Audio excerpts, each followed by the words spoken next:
placing the learning activities at the heart of the process. So as such, pedagogy still play a role in guiding the learner to learn. So you may deliberate on that, you may discuss with your friends sitting next to you, to what extent we have been successful in implementing constructivist pedagogical approaches in our classrooms. Techniques such as inquiry-based education, or in science we call it as IBSC, inquiry-based science education, has produced good results in our classrooms. I had actually had the opportunity to visit some classrooms in Paris when I attended an IBSC workshop then.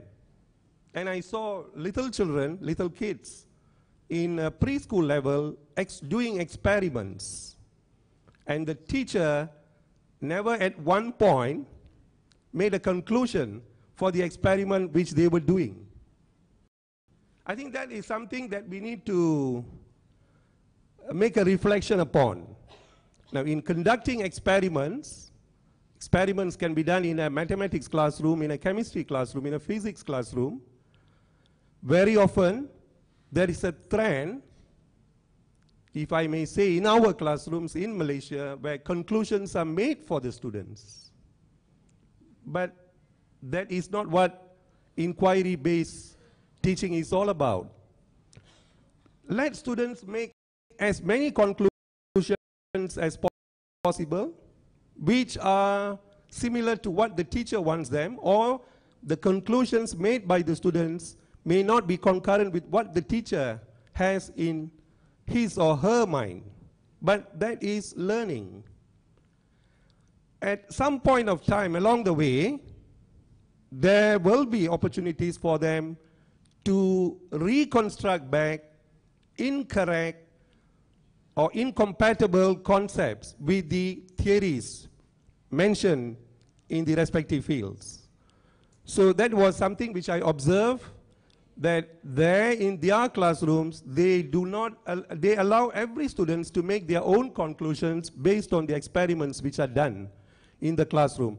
And therefore, we need to re-look at this issue of making conclusions for students in classrooms, whatever the classroom be. You may be teaching structures to your English students. You may be teaching some theorems in mathematics. But when the experiment is conducted, when the task is conducted, let them make their own conclusion. And thereafter, we will try to reconstruct the findings, their findings, students' finding, in the right framework, based on the appropriate theory.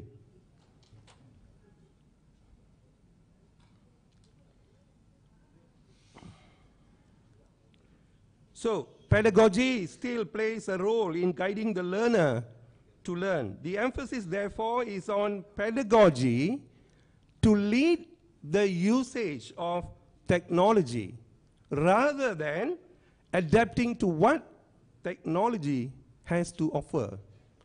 I think we have spoken so much about technology, its advantages in the classroom, but we shall not forget that the more important concern is the teacher and the appropriate use of pedagogy and not the technology. So the pedagogy should lead to the usage of the appropriate technology and not the other way around. Meaning to say that we should not come down with what technology is available outside. If it is suitable, yes, we try to bring it into our classroom. Otherwise, we are still the master of the pedagogy of teaching and learning. However, we cannot deny the close relationship pedagogy has with the technology of learning, and inevitably the scope and style of pedagogy may change in relation to technology changes. The multiplicity of learning technologies beyond the classroom and away from the teacher opens up new territories for education. Digital technologies prompt a different kind of relationship between the teacher, the learner, and what is being learned through the use of effective language communication. So we have few domains there given the digital technologies available in our classroom. The teacher, the role of the teacher, the role of the learner, what is it that is being taught, and surely the use of effective communication. In other words, learners need a good command of the language to sufficiently operate digital tools and receive the full benefits of technologies of learning. And therefore, emphasis on language acquisition is highly important, especially the English language, as much of the ICT world is represented in English. But I am not underscoring the importance of other languages in Malaysia. We give importance to the Malay language, Bahasa Malaysia, and if you look at the Malaysian Education Blueprint 2013-2025, the Ministry of Education is also ensuring importance to the acquisition of second language and third languages. Under the Malaysian Education Blueprint, the third wave, MOE, Ministry of Education, is committed to ensure that students will have additional languages acquired. And thus, in my campus, Institute of Teacher Education International Languages campus, we have training on French language. We had before cohorts specializing in German languages, but now it's not on for time being. We have languages classroom, and there is a plan by the Ministry of Education, especially Institute Pendidikan Guru Malaysia, to venture into more languages, such as Korean languages. Korean language, I was told that we will have some developments with regard to of Korean language in Malaysia. And most recently, I also heard that we will be trying to bring in Spanish language. So, while the ICT is built mostly on English language, but I'm not underscoring the importance of our national language and also the other international languages. So, ladies and gentlemen, the task at hand for our teachers is to keep rethinking the style and scope of pedagogy as the digital age continues to create technology-driven challenges. There is a greater sense that with learner access to the ever-growing resources on the web and with their increasing digital skills, there is a serious need to remodel the education design. Remodel the education design so that learners can take control of their own learning. So with regard to this, we have implemented in our teacher training institutes for more than 8 to 9 years the PISMP program, Program Ijazah Sarjana Muda Perguruan, Bachelor of Teaching. And very soon the time will come for us to review the curriculum. MQA requires that curriculum be reviewed after its full implementation in about 5 to 6 years. So, based on the input that we have received during this conference, I think the Academic Development Center of Institute of Teacher Education will take heed of the suggestions made in this conference to review the curriculum. However, for this to take place successfully, the learner needs to be equipped with the necessary language skills and communicative competencies. The past few decades of educational thinking have maintained an unchallenged drive to more active form of student learning, such as collaborative learning, experiential learning, inquiry-based learning, problem-based approaches, and as I've mentioned, there should be more emphasis on knowledge creation by the students themselves, and therefore constructivism comes in very handy. So with the development of opportunities for user-generated input to digital repositories and social media, the web has at last begun to enable these forms of active learning. I'm sure all of you know that constructivism requires an active participation of students in their teaching and learning. And we hope that this active learning takes place effectively in our classrooms.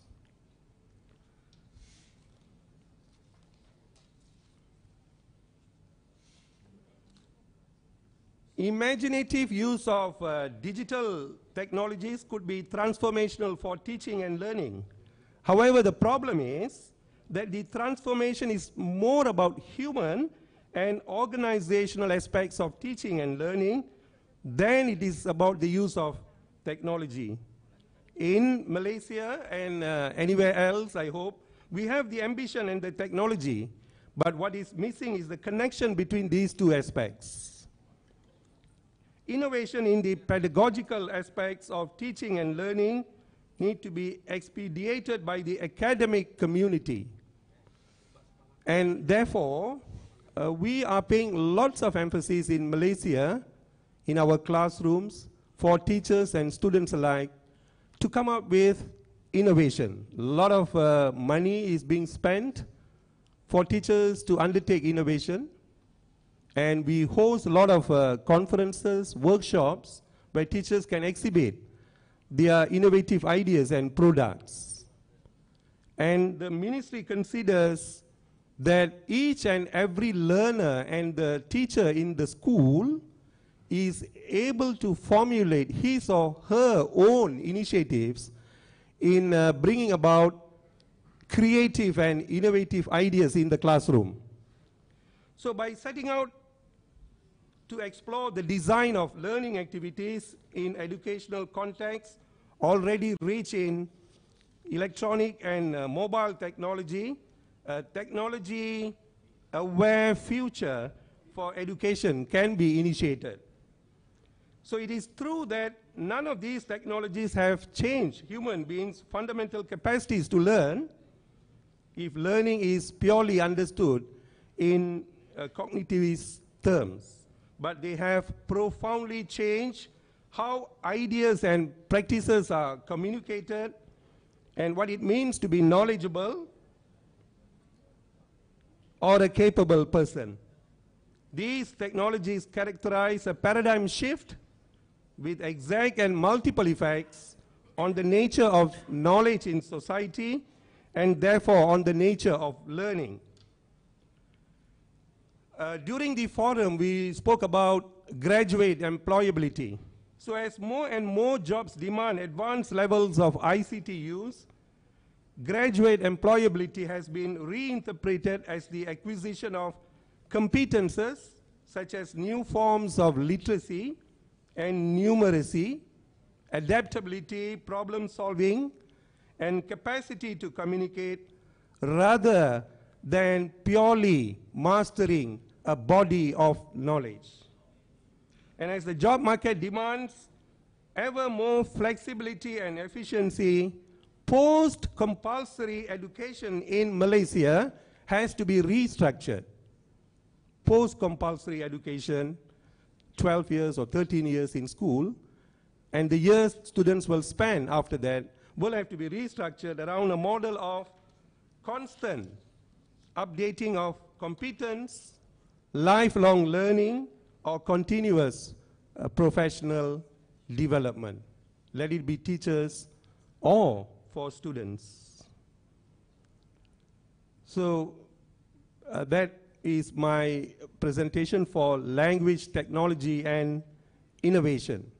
And one of the sub-theme of this conference is that we should also talk about STEM education in Malaysia: science, technology, engineering, and mathematics.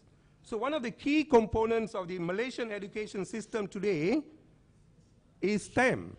So this is in line with the country's aspiration to move towards the fourth industrial revolution. STEM education and IR 4.0, they need to hold hands. Otherwise, the aspiration of the country to be an IR status country will not be achievable. So I'm trying to quote the work of Dr. Siti Mistima from the National University of Malaysia, UKM. She says that in order for Malaysia to become a STEM-based country, emphasis has to be given on 4 C's of the 21st century teaching and learning. The 4 C's are creativity. I think all of you know this. Communication, critical thinking, and collaboration.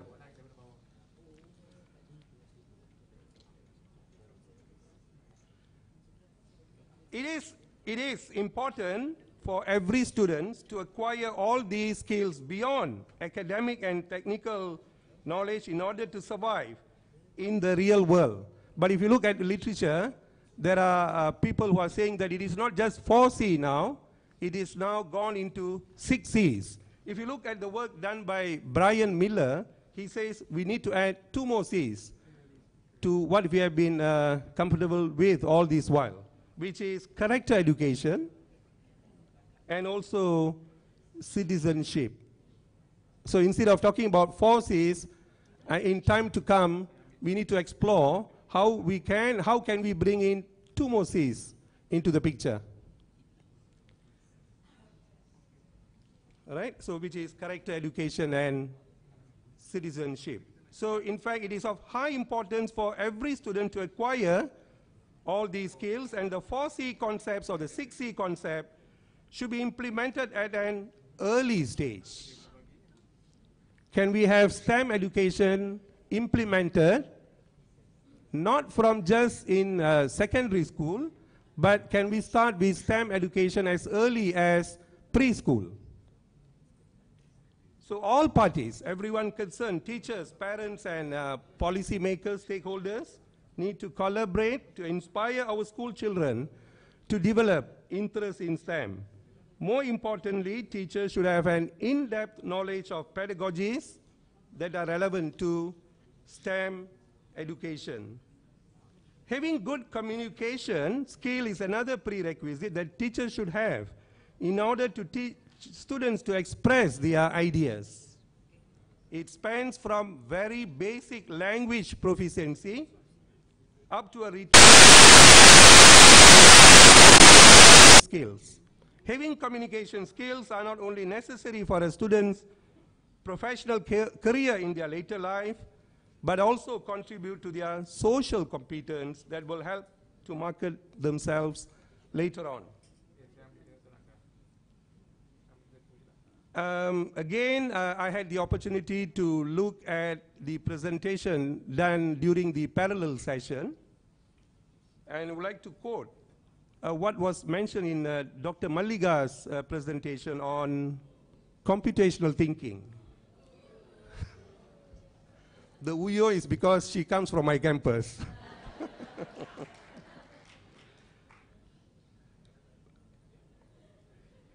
Why did I bring that into my presentation is because in today's information society, it is imperative to critically filter the incoming data and information, analyze it, and also Chegu Ongs, you were also talking about this in your presentation, and make informed decision based on it.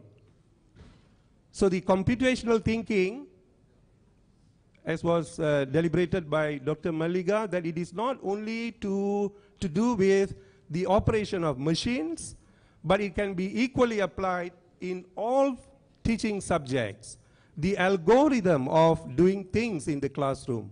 If students were able to, she spoke about decompressing, trying to find similarities across situations, and bringing that into your own classroom.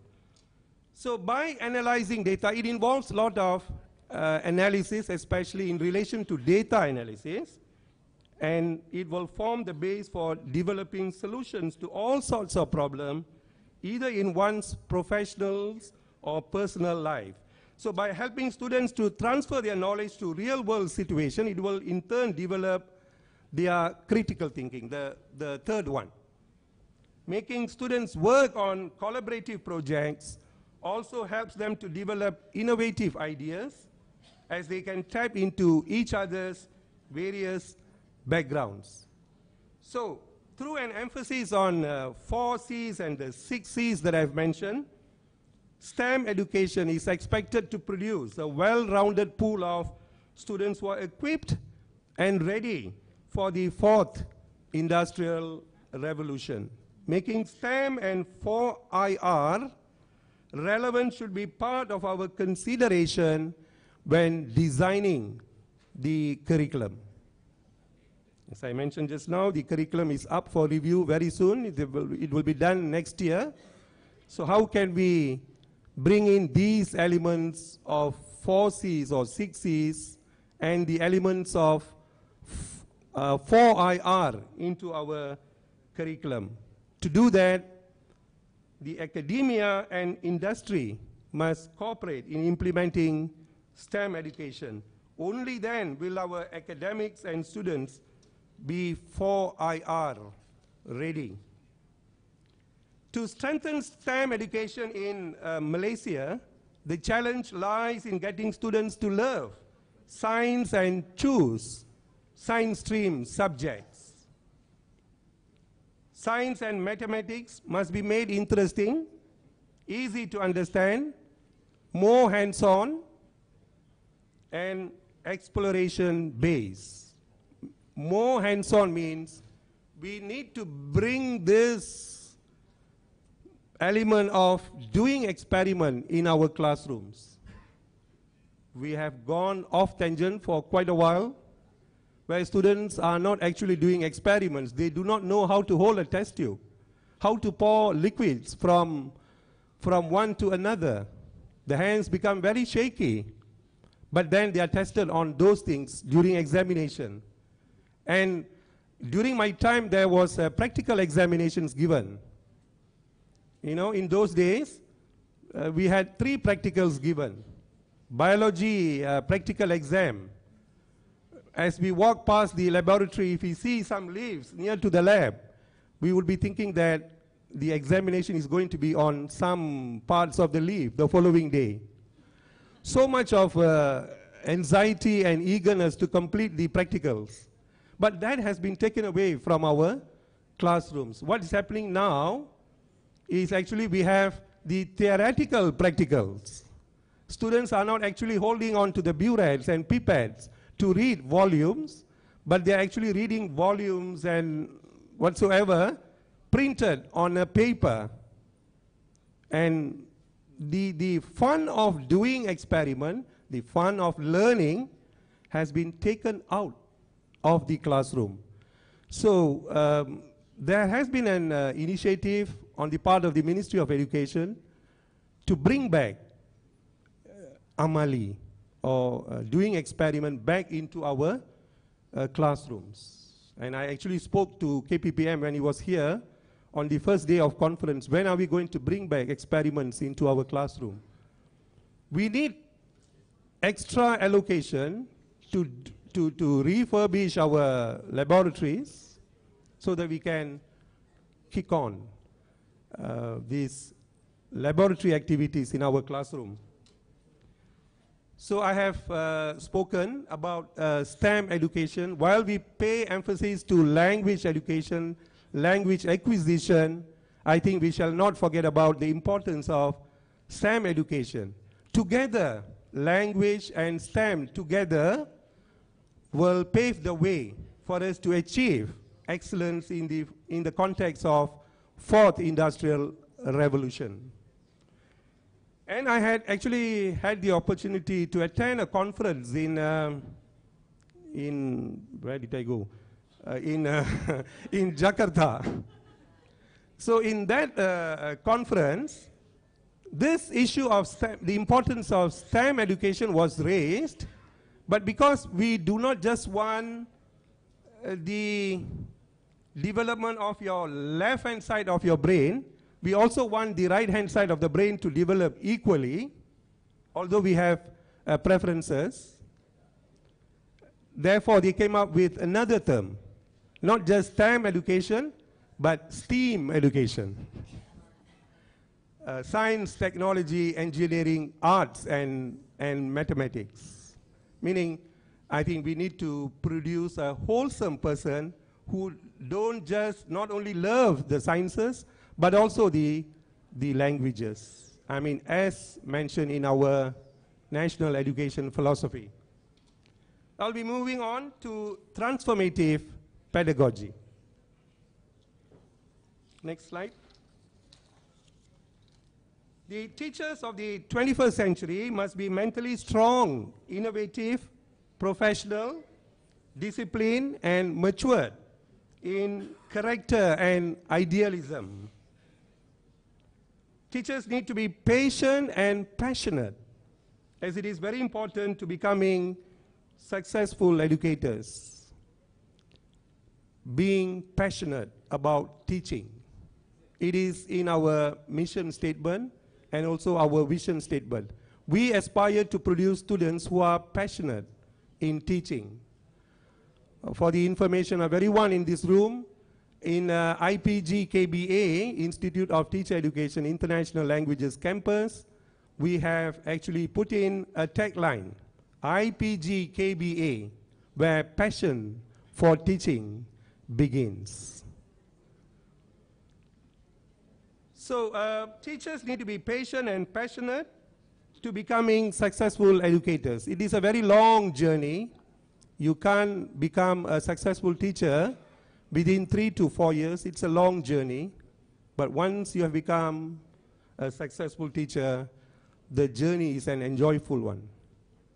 They must also be, students and teachers must be tech-savvy, open-minded, as well as knowledgeable in all education-related issues and policies, and be devoted to lifelong learning.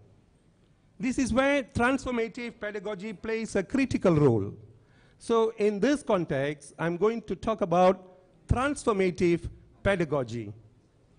So transformative pedagogy is defined as an active pedagogy combining the elements of constructivism and critical pedagogy.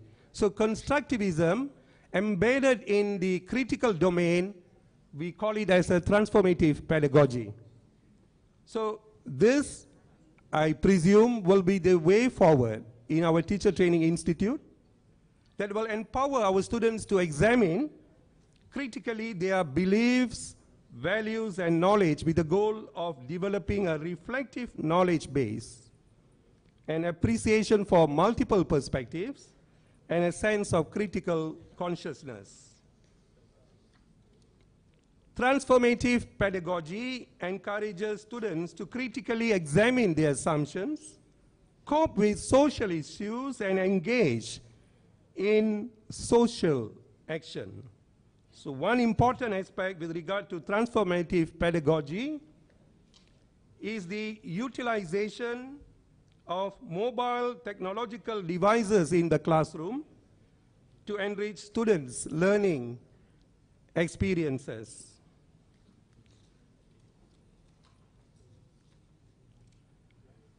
Another key area of transformative pedagogy is instilling a culture of research and innovation. I think I have mentioned enough of that. So in relation to culture of research and innovation, one of the core areas developed under the IPG's transformation initiative is to provide support in the field of educational research and innovation. we have come a long way. We were actually under the teacher education division, and we were called as Teacher Training College. Now we are called as Institute of Teacher Education. And we are making every effort to ensure that this element of research and innovation is emphasized at every level of our teaching and learning. Our future teachers should be equipped with the skills to observe, analyze, and solve classroom problems via research-based learning. And for the information of the audience in the room, for some time back, we required our students to do action research as their project in semester 8.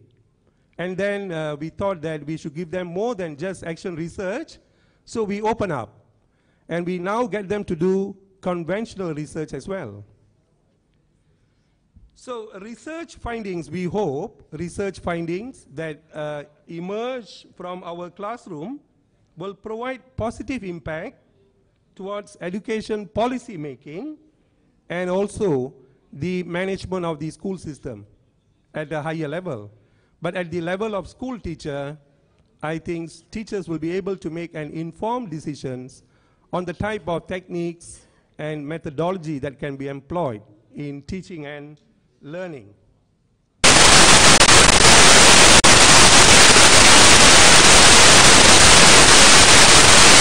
Focus in my presentation on the current issues and challenges in education. Ladies and gentlemen, in fostering a vision for developing transformative pedagogies, we are facing a number of issues and challenges. And let me focus on some key challenges faced by policymakers, practitioners, and also administrators like me. The first thing is, way back in 2014, the Malaysian government vowed that 60% of secondary school graduates would specialize in STEM subjects by 2020. And this decision was in line with the global development moving towards 4IR. However, the success of STEM depends largely on teachers, students, and also parents. The first is the willingness to accept STEM on the part of students and parents as the path to future in the millennium, and subsequently encouraging the younger generation to delve deeper into the STEM-related fields. On the other hand, students disinterested in STEM should not be pressured by adults and peers into taking STEM courses. Our education system should be able to introduce equally celebrated pathways where students are given full opportunity to develop their potential in all fields of education, whether it is arts, science, or STEM education. The focus should be on providing a solid education for students to pursue what they are best at. In order to better prepare the younger generation for the needs of the 21st century, the Malaysian Ministry of Education has developed a new national education blueprint, which was launched in the year 2012, with the ultimate goal of transforming Malaysia from a production-based to a knowledge-based economy. So with this progress from factory kind of curriculum, production-based, to knowledge-based, we hope to stay relevant and competitive in the global marketplace. Malaysia cannot shy away from globalization, since it is the key to key which opens up local and nationalistic perspectives to a broader outlook of an interconnected and interdependent world with the transfer of capital, goods, and services across national frontiers. In order to ensure a stable and strong foundation in education, dynamic and relevant curricula and pedagogy are needed. Again, I'm going back to the same issue. Is our curriculum able to produce the desired kind of teachers and hence the students in our classroom? A well-designed education curriculum should include creativity, innovation, leadership, and equal access to all students. It should equip students with appropriate skills to enable them to compete in the future with a challenging global market. This kind of exposure is vital and in line with the aspiration of the government to intensify the development of human capital for nation building. Effective teaching and learning needs an effective delivery system. And there should be a move away from content-centered curricula to competency-based curricula, and from teacher-centered to student-centered forms of delivery. I'm sure you are all familiar with terms such as progressivism, essentialism, which there was a greater emphasis on teacher-centeredness, and we want to move away from teacher-centeredness to student-centered teaching and learning. Do I have any more time? I'm afraid not. Okay. Okay, then I will try to present a scenario of IPG at present. So I would like to draw your attention to what IPG is doing at present. Our aim is to be Malaysia's main provider of teacher education, that is to produce teachers of world-class standards by 2020. I think we need to be hopeful that we will be there in 2020. It's not too far away from now. We aim to do so through the IPG Transformation Program 2016-2025. This is an initiative under the Malaysian Education Blueprint. The blueprint is from 2013 to 2025, but IPG Transformation Program is from 2016 to 2025, which is a 10-year transformation program. And at the core of this transformation program, we hold the vision to produce teachers and educators who are well-versed with the changing needs of the 21st century educational needs. And with that as our aim, we aim to enhance the first and foremost the pedagogical skills and subject matter content knowledge. And secondly, we hope to provide our lecturers a working culture that embeds research as an important aspect of their continuous professional development. In addition to this important transformation, we shall strive to promote an education that advocates active, engaging, and relevant learning. In conclusion, for Malaysia to achieve the transformation process effectively, a whole range of issues and challenges will require close scrutiny and deliberation. In general, these include well-organized institutional profiling of student body, 1. 2, participatory leadership and management training of staff and student leaders, constant innovation and in teaching and learning, training and research activities, provision of excellent essential services such as career counseling. I think career counseling and counseling for students, it is important. And graduate placement and tracer studies are much needed, and recognition of cultural diversity and total commitment for the inclusion of marginalized social group. So on that note, I would like to conclude my presentation today and would like to congratulate everyone involved in making this conference a success. Thank you.